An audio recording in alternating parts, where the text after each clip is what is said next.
इस न्यूज के प्रायोजक हैं अनुष्का एकेडमी, सरकारी सेवाओं में जाना हुआ आसान। अनुष्का एकेडमी के साथ Hiranmagri sector 3 Udaipur. Call it 8233223322। Congress के राष्ट्रीय महासचिव और राजस्थान के पूर्व डिप्टी सीएम सचिन पायलट ने कहा कि भाजपा सरकार को सत्ता में आए 1.5 साल हो चुके हैं, लेकिन नौकरियों और भर्तियों में हुए फर्जीवाड़ों को लेकर कोई ठोस कार्रवाई अब तक नहीं की गई।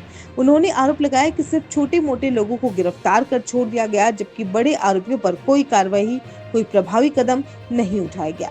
अफसरशाही हावी है, जो वादे किए गए थे भर्ती, करप्शन और आरपीएस से जुड़े हुए, उन्हें आज तक पूरा नहीं किया गया। इससे लगता है कि सरकार किसी दबाव में है। सचिन पायलट ने कहा कि कांग्रेस की स्थिति कहीं से भी कमजोर नहीं है। हर गांव और ढाणी में कांग्रेस का समर्थक और वोटर मौजूद है।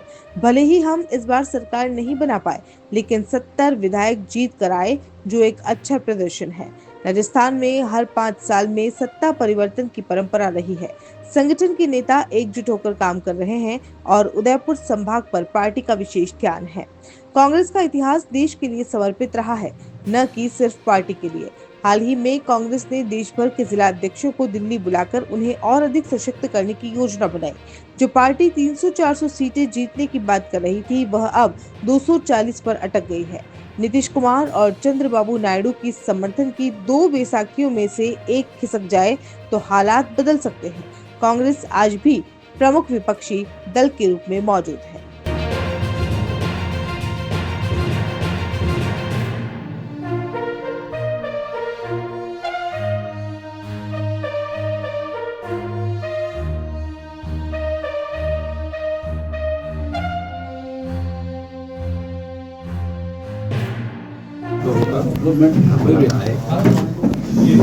जैसा कि आप जानते हैं, अभी 2 दिन पहले कांग्रेस वर्किंग कमेटी में हम लोगों ने प्रस्ताव पारित किए। 2 पहला प्रस्ताव था, जो पहलगांव में आतंकी ने हमला किया और निर्दोष सैलानियों का जो नरसंहार किया है, मैं समझता हूँ वो एक पाकिस्तान द्वारा एक तरह का आक्रमण है और उसका पर्याप्त जवाब देना मुझे लगता है समय आ चुका है उस बात का। और कांग्रेस पार्टी ने और समूचे विपक्ष ने निसंकोच भाव से और पूरी ताकत के साथ सरकार को समर्थन दिया है। जो भी उचित कार्रवाई करनी है सरकार को करनी चाहिए। और मुझे लगता है कि एक परंपरा रही है देश के अंदर, जब हिंदुस्तान की संसद पर आक्रमण हुआ था, वाजपेयी जी प्रधानमंत्री थे, उस समय सोनिया गांधी जी नेता प्रतिपक्ष थे और उन्होंने सदन के पटल पे कहा कि भारत की संसद पर जो हमला किया है वो लोकतंत्र पर हमला है। और उसमें उस समय कांग्रेस पार्टी ने वाजपेयी जी सरकार को पूरा समर्थन दिया और जवाबी कार्रवाई के लिए उनको ताकत देने का काम किया था। आज भी खड़गे साहब और राहुल गांधी जी ने, हम सब ने मिलकर कहा है कि सरकार जो उचित समझे वो कदम उठाने चाहिए, क्योंकि इस प्रकार की घटना को अंजाम देना कोई मामूली बात नहीं है। और आज तो 140 करोड़ लोग एकजुट हैं और चाहते हैं कि पाकिस्तान को मुंह तोड़ जवाब मिलना चाहिए। बिना समय खोए सरकार को अपने सब साधन इकट्ठे कर जो इंटेलिजेंस इनपुट्स हैं और जो भी तैयारी करनी है वो करके कार्रवाई करनी चाहिए, क्योंकि अब ये साबित हो चुका है कि पाकिस्तान नहीं चाहता कि हमारे देश में अमन चैन रहे। और इस प्रकार जो ये घटना हुई है, इसमें नाम पूछकर पहली बार इस प्रकार की घिनौनी हरकत आतंकियों ने की है और पूरे समर्थन के साथ की है पाकिस्तान की। मुझे लगता है कि सरकार को बिना समय खोए निसंकोच होकर दृढ़ता से एक मुंहतोड़ जवाब देने का उनको काम करना चाहिए। पूरा समूचा देश एकजुट है और आतंकवाद को जड़ से खत्म करने का यही तरीका है। इस बात पर हमारी कार्य समिति ने प्रस्ताव पारित किया था। दूसरा, हम लोगों ने प्रस्ताव पारित किया है कि हाल ही में अचानक केंद्र सरकार ने कास्ट सेंसस की घोषणा करी है, जातिगत जनगणना। तो हम लोगों ने कहा है कि इस मांग को कांग्रेस पार्टी बहुत लंबे समय से उठा रही है और राहुल गांधी जी ने भारत जोड़ो यात्रा में स्पष्ट कहा था कि देश का एक्सरे होना चाहिए। तो मैं आपको स्पष्ट करना चाहता हूं कि हम लोग ये नहीं चाहते हैं कि आप जब सेंसस हो तो जनगणना में एक जाति का कॉलम ऐड कर दें ताकि पता पड़े कौन किस जाति का है। वो लक्ष्य नहीं है। हमारा मकसद है कि इस देश में बहुत बड़ा मुल्क है, किस हालात में लोग और परिवार रह रहे हैं, उनकी शैक्षिक, उनकी आर्थिक, उनकी आमदनी, उनके रोजगार, सरकार की योजनाओं का कितना लाभ उनको मिला है, नहीं मिला, उनका पॉलिटिकल इन्वॉल्वमेंट कितना है। तो उन लोगों की भागीदारी सुनिश्चित करने के लिए हम लोग चाहते हैं डेटा हमारे पास। आज सरकारें जो घोषणा करती हैं वो एडहॉक बेसिस पे करती हैं। किसी को साइंटिफिकली मालूम नहीं है कि कितनी तादाद में कितने लोग किस स्थिति में रह रहे हैं। अंदाजे के हिसाब से लोग अपना बजट की घोषणा करना, पैसा आवंटन करना, नीति निर्माण करना, इस प्रकार के काम करते हैं। तो जब तक हमारे पास डेटा नहीं आएगा हम लोग उनकी भागीदारी सुनिश्चित नहीं कर पाएंगे। और करोड़ों करोड़ लोग ऐसे हैं जो आज मुख्य धारा से बाहर हैं, उनको अंदर लाने के लिए, एक समानता लाने के लिए और एक साइंटिफिक अप्रोच हम लोग चाहते हैं सरकार अडॉप्ट करे। इसलिए हमने अपने रेजोल्यूशन में भी कहा है कि सेंसस जो हो पारदर्शी तरीके से हो। और बीजेपी को जुमला देने की बहुत आदत है। उन्होंने जुमला दिया महिला आरक्षण का, कब लागू करेंगे पता किसी को नहीं है। तो हम चाहते हैं कि समय सीमा बांध कर इस सेंसस को ये लोग तैयारी से लेकर आएँ और उसमें इन्वॉल्वमेंट रखें, डेटा साइंटिस्ट की, सोशल साइंटिस्ट की, एनजीओज की, विपक्ष की, पक्ष सब मिलकर एक टेक्नोलॉजी का प्रयोग कर जल्द से जल्द एक पुख्ता साइंटिफिक डेटा हमारे पास अवेलेबल हो, ताकि राज्य सरकार और केंद्र सरकारें मिलकर एक पॉलिसी ऐसी इम्प्लीमेंट करें ताकि जो वंचित रह गए हैं उन तक हम लोग पहुंच सकें। कई बार बजट ज़्यादा है, कहाँ कम करना है, कहाँ स्कीम्स चालू करनी है, नहीं करनी है, ये सब एक साइंटिफिक तरीके से होगा। इसीलिए हम लोग चाहते हैं कि सेंसस किया जाए। और आप सब जानते हो कि बीजेपी ने पिछले 11 साल में लगातार इस कास्ट सेंसस का विरोध किया। इनके मंत्री, इनके संतरी, इनके मुख्यमंत्री सब लोगों ने कहा कि कांग्रेस की जो मांग है व्यवहारिक नहीं है और देश को बांटने का काम करते हैं। वो नारे याद होगा आपको, बटोगे तो कटोगे, एक है तो सेफ है, ये सब बातें भाजपा बोलती थी। और कांग्रेस पार्टी को, राहुल जी को बोलते थे कि अर्बन नक्सल है, ये जाति गणना की बात, जाति की बात करते हैं। हमारा उद्देश्य ये है कि देश का एक्सरे हो, जैसे राहुल जी चाहते हैं, पता पड़े कौन किस हालात में जी रहा है। और हर वर्ग को इस देश में भागीदारी का एक अधिकार है, संविधान ने दिया है। जिस संविधान की धज्जियां सरकार उड़ा रही है, जिस संविधान को कमजोर करने का काम कर रही है, संवैधानिक संस्थाओं को नीतिगत तरीके से कमजोर सरकार बीजेपी की कर रही है। हम लोग चाहते हैं कि सेंसस भी जो हो इस समय सीमा बांध कर होना चाहिए, पारदर्शी होना चाहिए और साइंटिफिक अप्रोच के साथ होना चाहिए और जल्द होना चाहिए। ये तो प्रस्ताव हमने सीडब्ल्यूसी में पास किए थे 2 दिन पहले। सर, एक्शन किस तरह का चल रहा है पाकिस्तान में, क्या चाहते हैं? देखिए, ये निर्णय तो सरकार का है, लेकिन मैं चाहता हूँ कि जो भी एक्शन सरकार ले निर्णायक हो और दुनिया को लगना चाहिए। आप राहुल गांधी जी ने चिट्ठी लिखी है, खड़गे जी चिट्ठी लिखी है कि संसद का एक विशेष सत्र बुलाना चाहिए। हम चाहते हैं कि पूरे विश्व को पता पड़े कि भारत एकजुट है आतंकवाद के खिलाफ। पाकिस्तान जो आतंकियों का एक पने देने का एक जगह बन गई है, स्टेट स्पॉन्सर्ड टेरर वो करते हैं, तो हम लोग चाहते हैं एक विशेष सत्र बुलाया जाए इस मुद्दे पर लेकर।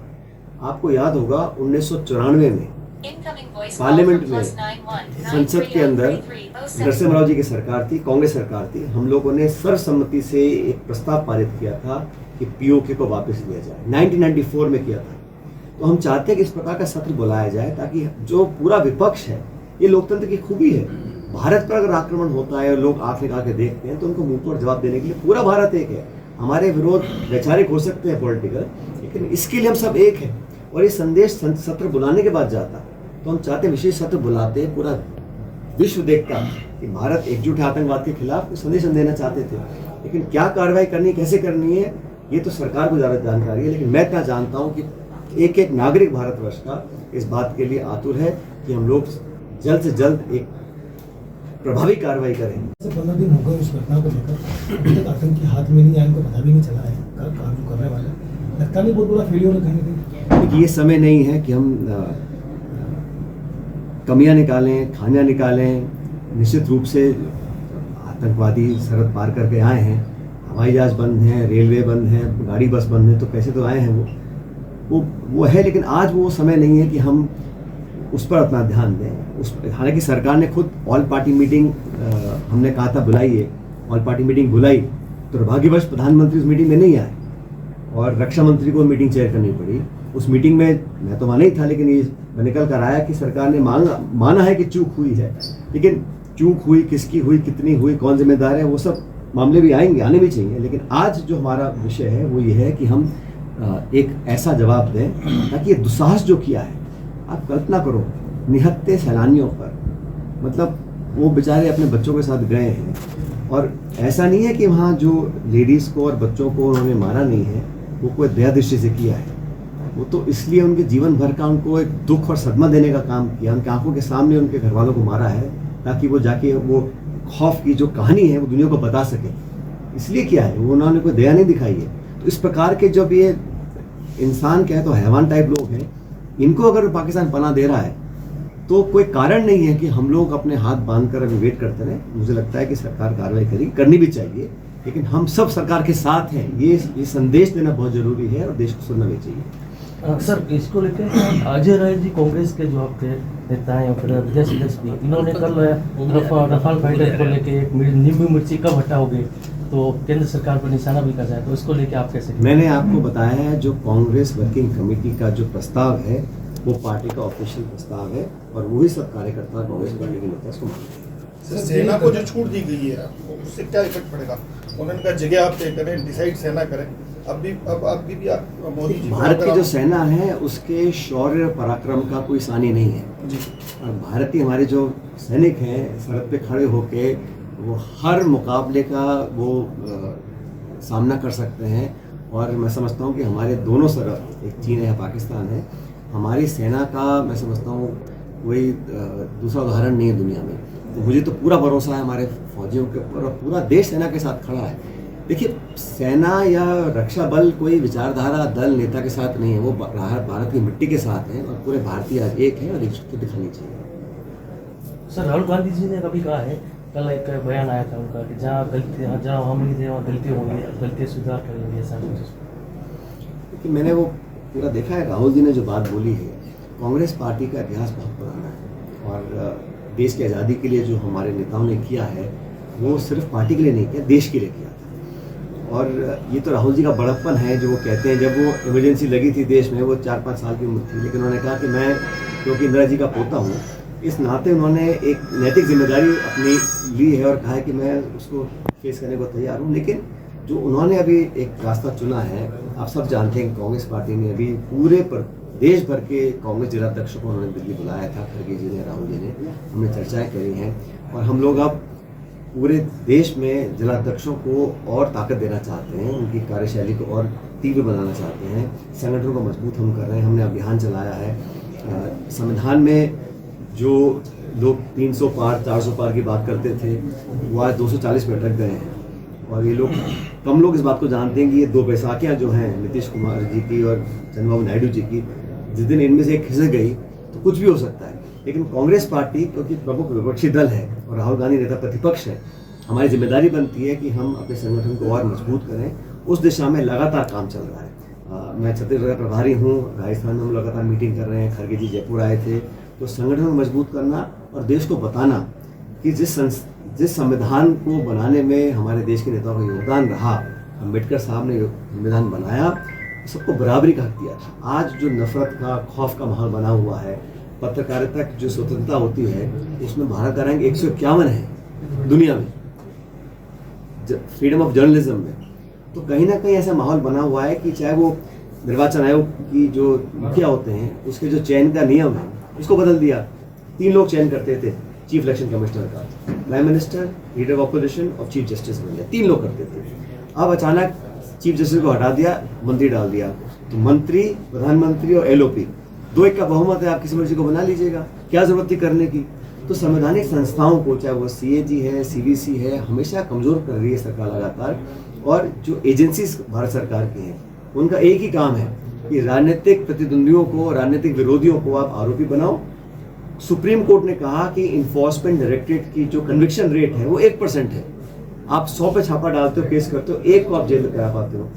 तो ये सिर्फ और सिर्फ बदनाम करने के लिए ED CBI का यूज कर रही है पूरी केंद्र की सरकार। और ये बड़ा दुर्भाग्यपूर्ण है कि लोकतंत्र में आप बस छापे डाल दो, नोटिस दे दो, बदनाम कर दो और फिर केस लंबा चलता रहे, उसका परिणाम कोई निकलता नहीं। और भाजपा के तमाम नेता जिन पे आरोप लगते हैं उन पे कोई कार्रवाई नहीं होती। तो देश में जो हालात बने हैं उसको कांग्रेस पार्टी गंभीरता से लेती है। समूचा विपक्ष एकजुट है, संगठन को, कांग्रेस को और मजबूत करेंगे आने वाले समय में। और संविधान को जो कमजोर करने की कोशिश केंद्र सरकार कर रही है उसका लगातार विरोध करेंगे, जनता के बीच में जाकर। सर, एक फोटो डाला था गायब करके, जिसमें सिर्फ एक प्रधान पूछते दिख रहा है, उसको लेकर कांग्रेस के अंदर बवाल मचा हुआ है कि कोई बवाल नहीं मचा। हम लोग ये कहना चाह रहे हैं कि सबको अपनी जिम्मेदारी निभानी चाहिए। आज हम 11 साल से विपक्ष में हैं, हमारी भी कोई जिम्मेदारी है, लेकिन जो लोग सत्ता में हैं उनकी भी जिम्मेदारी है। और लोकतंत्र में पक्ष विपक्ष दोनों की अलग अलग भूमिका होती है। तो जो लोग सत्ता ले रहे हैं, वोट ले रहे हैं, शासन कर रहे हैं, उनकी नैतिक जिम्मेदारी भी है, जवाबदेही भी है, पार्लियामेंट के अंदर भी है, बाहर भी है, वो होनी भी चाहिए। बाद में फोटो क्यों हटाया सर? बाद में फोटो अभी डिलीट कर दिया था। तो कुछ ढलता है तो हमें समझना रहता होगा, वो बढ़ता रहता बदलता रहता है। लेकिन ये राजस्थान के बड़े नेता हैं, मेवाड़ में कांग्रेस की स्थिति लगातार कमजोर होती जा रही है, उस पर क्या कहना है सर आपका? कांग्रेस पार्टी की स्थिति कहीं कमजोर नहीं है। आज भी हर प्रत्येक गांव ढाणी में कांग्रेस का समर्थक वोटर मौजूद है। आज हम सत्ता में नहीं है, जीत का स्वाद नहीं चख पा रहे ना सर। राजस्थान के अंदर हम लोग लगभग 70 विधायक जीत कर आए थे। हमारा अच्छा परफॉर्मेंस रहा। सरकार नहीं बना पाए, अलग बात है, यहाँ पे हर 5 साल में सरकार बदलती है, लेकिन संगठन हमारा मजबूत है। मजबूती के लिए हम काम कर रहे हैं। हमारे जो प्रदेश के नेता हैं सब एकजुटता से काम कर रहे हैं। प्रशिक्षण हो रहा है, ट्रेनिंग हो रही है, आउटरीच प्रोग्राम हो रहा है, मंडल ब्लॉक बूथ तक हम कमेटियां बना रहे हैं, नेता दौरा कर रहे हैं, हम सब घूम रहे हैं। और उदयपुर संभाग और वागड़ में विशेष ध्यान कांग्रेस पार्टी का आने आप पार्टी का विधायक रिश्वत लेते पकड़े हैं सर? मैंने खबर देखी है वो। अगर ये जांच हो रही है, अगर ये सही पाया गया तो बहुत दुर्भाग्यपूर्ण है। लेकिन जो हुआ वो ठीक नहीं हुआ। इस प्रकार की घटना शायद राजस्थान में पहली बार हुई है। और हम सबको सोचना पड़ेगा कि किस प्रकार की रणनीति हम प्रदेश में चाहते हैं, और लोगों को सोचना पड़ेगा कि किस प्रकार के नेताओं को हम चुन करते हैं। लोकसभा चुनाव में सर पार्टी को कांग्रेस ने समर्थन दिया था, ये तो हमारा अलायंस है भाई, लेकिन प्रत्येक नेता, कार्यकर्ता, विधायक, सांसद क्या करता है, इसकी जिम्मेदारी अलायंस की तो नहीं है। ये तो उन लोगों की है जो लोग पार्टी को चलाते हैं। अब जांच होगी, जो निकल कर आएगा सामने आएगा। लेकिन अब तक जो मैंने देखा है, जो मैंने मीडिया के माध्यम से मुझे पता पड़ा है, जो घटनाक्रम हुआ बड़ा दुर्भाग्यपूर्ण। कांग्रेस के नेता का भी नाम आ रहा है सर, कांग्रेस के नेता का नाम आ रहा है। मैंने ऐसी कोई खबर नहीं देखी। सर, इस कहानी के बाद ये लगेगा क्या कि राजस्थान सरकार जो है भ्रष्टाचार पे जीरो टॉलरेंस की नीति करेगी, क्योंकि एमएलए तक को पकड़ लिया? नहीं, तो भाजपा सरकार 1.5 साल से यहाँ राजस्थान में राज कर रही है। जो फर्जीवाड़ा हुआ है नौकरियों में, पेपर लीक में, कितनों को अब तक सरकार पकड़ पाई है? छोटे मोटे लोगों को आपने पकड़ के छोड़ दिया है, लेकिन प्रभावी कार्रवाई जो होनी चाहिए ये सरकार नहीं कर पा रही है। मैं बार बार कहता हूँ कि सरकार को अफसरशाही इसमें ज़्यादा हावी है। और जो उन्होंने वादे किए थे करप्शन के, आरपीएससी के, भर्तियों को दोबारा करने के, जैसे एक में नहीं, तो कोई ना कोई दबाव सरकार पर भी होगा, इसलिए कार्रवाई नहीं कर पा रहे। बेनीवाल जी कहना कि क्षेत्रीय दलों को खत्म करने का प्रयास कर रही है। अब बीजेपी जो करती है आप सब जानते हो। The Scholars Arena, an English medium co-education senior secondary school, activity-based teaching and learning with 1:35 student-teachers ratio. Pre-nursery to 12th, affiliated to CBSE. Well-equipped physics, chemistry, biology and computer lab. Well-equipped and ventilated classrooms. School aims to cultivate traditional values and cultural heritage of India. Up to 2nd standard, no school bags, no homework. Air-conditioned pre-nursery and nursery classrooms. Special general knowledge empowerment program. Enabling child to speak fluent English. Ensure the best English speaking environment. Complete monitoring with CCTV. Well-equipped indoor and outdoor game facility. Extra co-curricular activities. School also ensure full security while pick and drop your child. The Scholars Arena English Medium Senior Secondary School near IOC Petrol Pump, Savina Bypass, Sector 9, Hiranmagri, Udaipur. Our second branch, the Scholars Arena English Medium School, 29 New Swaminagar, 100 Feet Road, Tekri Madadi Link Road, Udaipur.